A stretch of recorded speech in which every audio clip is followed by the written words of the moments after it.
Jadi memang saya punya informasi juga bahwa di Bali ini ada sindikat penjualan obat-obat terlarang yang beredar. Jadi mereka menjual obat terlarang. Karena mereka menjual obat terlarang, yang ini tahu, makanya dia pakai baju polisi, menyamar sebagai polisi untuk memeras, minta bagian dari penjualan obat-obat terlarang ini. Cukup besar, sepengetahuan saya, data yang saya punya itu cukup besar.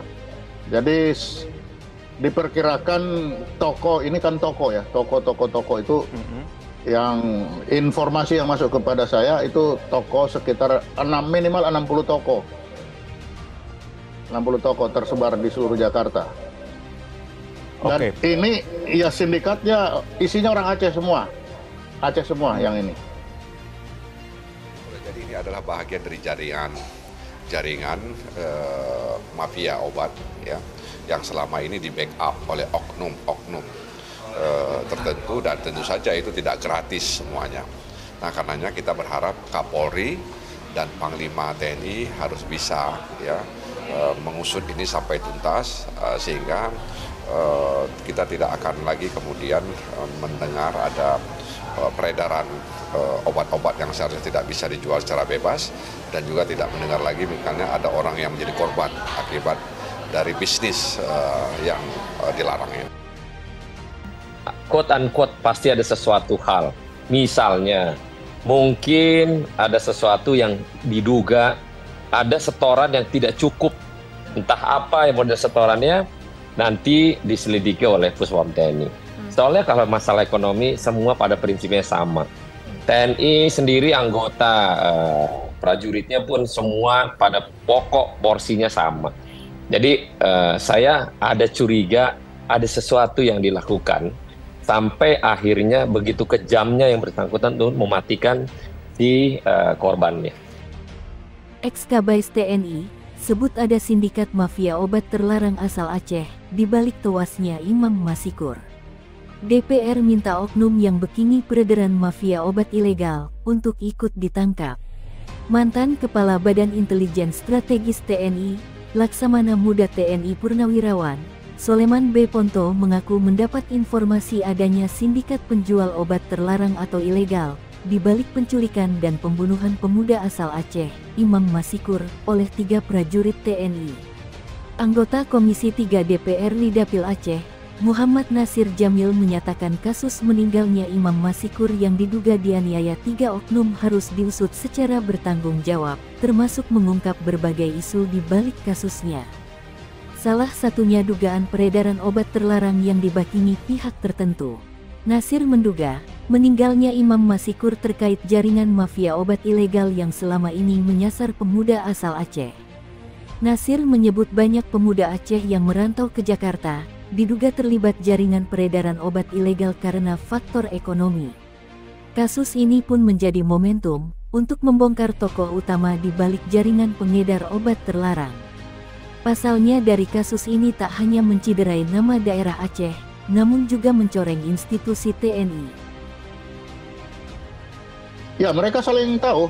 Jadi yang bosnya tahu, yang datang itu kalau sudah kesulitan ekonomi dibantu, lalu mau tidak mau terjerat di dalam sistem itu. Terjerat di situ mereka.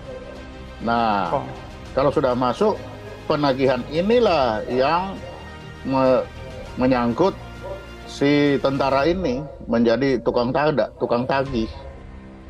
Sebelumnya, kematian Imam Masikur akibat dianiaya oleh oknum anggota pasukan pengamanan presiden, dalam kurung Pas Pampres, disebut-sebut terkait dengan mafia peredaran obat ilegal. Polisi Militer Kodam Jaya, Jayakarta, telah menetapkan 3 oknum TNI, Praka RM, Praka HS dan Praja J. Sebagai tersangka, ketiganya ditahan di Pondam Jaya, Guntur, Setiabudi, Jakarta Selatan. Imam diculik di sebuah toko kosmetik miliknya, kawasan Rempoa, Ciputat Timur, Tangerang Selatan pada Sabtu, tanggal 12 Agustus tahun 2023. Ketiga anggota TNI memeras Imam dengan meminta uang tebusan 50 juta. Aksi itu dilakukan karena tahu, Imam menjual obat ilegal. Pelaku mengaku sebagai anggota Polri.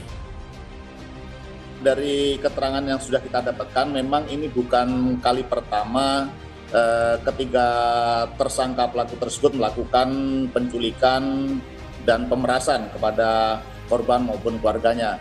Hanya pastinya berapa kali yang sudah dilakukan, kemudian apakah korbannya sama, termasuk yang informasi yang beredar bahwa kepada korban yang meninggal itu, kepada keluarganya pernah diminta uang tebusan 15 juta dan kemudian 50 juta. Ini yang sedang didalami terus oleh penyidik, apakah yang melakukan itu juga pelaku yang sama sekarang 3 orang ini. Ini yang akan terus dikembangkan, dan apabila nanti ada perkembangan dinamika selanjutnya ditemukan pelaku baru, tentu nanti juga akan kita sampaikan kepada publik.